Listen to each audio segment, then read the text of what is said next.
Hello guys, welcome back to our channel. We are so excited to have you again. A day ago, the governor of Ondo State, Akeredolu, had given an instruction and order that all forest reserves in his state are to be vacated by the Fulani herdsmen within the next 7 days with effect from Monday, which was the 18th of January 2021. And this information made a lot of impact in Ondo as Fulani herdsmen also had to respond, because for them, that wasn't the initial agreement that they had with Akeredolu. And what they told Akeredolu was that the information they had was that infants, that's young people, shouldn't be allowed to graze or shouldn't be allowed to control cows. That shouldn't be herdsmen, and at the same time that midnight grazing was banned. How come this new one that we should vacate? And right now, the info we have for you is that the presidency has gotten involved in it, and a strong warning has been sent to the governor of Ondo State. It is shocking. Sure, it's really shocking why it should come in that form. We're going to look at what the presidency had to tell Akeredolu, and then we go further to talk about what the opinions of Nigerians are in respect to these. According to the news, the presidency has condemned Governor Akeredolu's ultimatum to herdsmen to vacate Ondo forest reserves. In a statement on Tuesday, Garba Shehu said the presidency has been keenly monitoring events occurring in Ondo State. The Special Assistant to President Muhammadu Buhari said what is emerging is a lack of consistency in messaging, which in turn leads to various contradictions regarding accuracy and the intent behind the message. The presidency called for restraint on both sides. It urged the state government and the leadership of the Fulani community to continue their dialogue for a good understanding that will bring to an end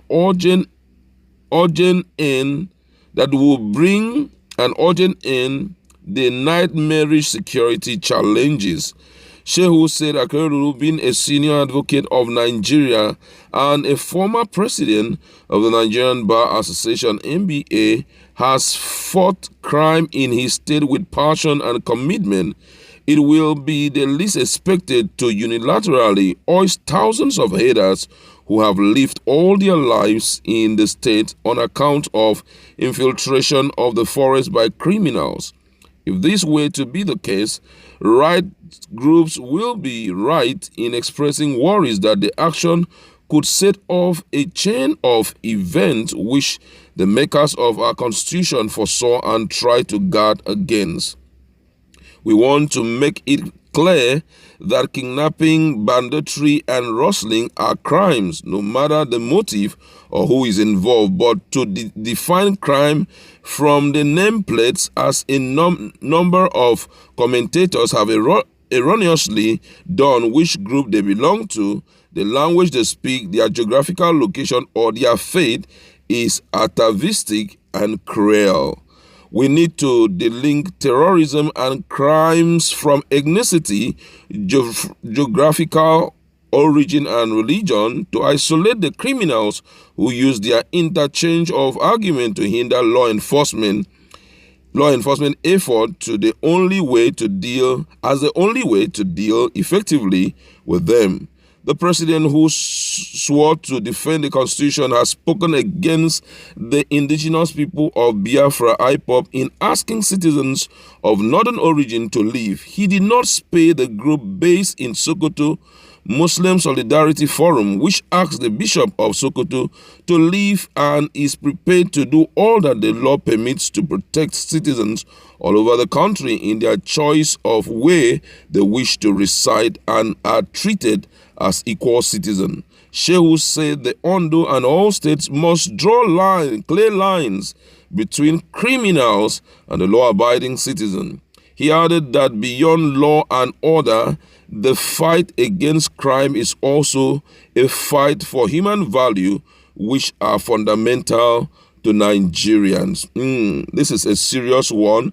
You know, the issue here is that the demarcation between Fulani headsmen and criminal is so difficult. Why? Because they have interwoven themselves in a manner that it's going to be very difficult for you to separate it. Now, looking at what has been ongoing in Ondo State and what has been happening, I think that Akeredolu has a very serious situation in his hands right now. And ideally, personally, I feel that he should visit the president and outline certain things which he feels the president may not have full idea about. Because if we want to tell ourselves the truth, you can't separate these guys, you know. How do I know those who are good and how do I know those who are bad? How do I know those who normally enter the farm to destroy the crops? How do I know those who are involved in kidnapping?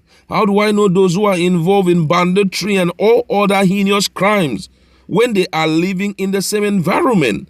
And ever since they have come around, yeah, we know that there were some good guys around and all of that. But I feel that it's the responsibility of those who had lived there before now peacefully with the communities to come up and say, these are the names of those that we feel may likely be behind what has been happening. And then from there, the state government can start up and see how they can oil such people out of the community. But when you go to these Fulani guys and tell them, man, I'm not happy about what is ongoing here and all of that, they seems to be quiet. They can't tell the people, those who are behind. The only thing you will hear is that actually what is happening here is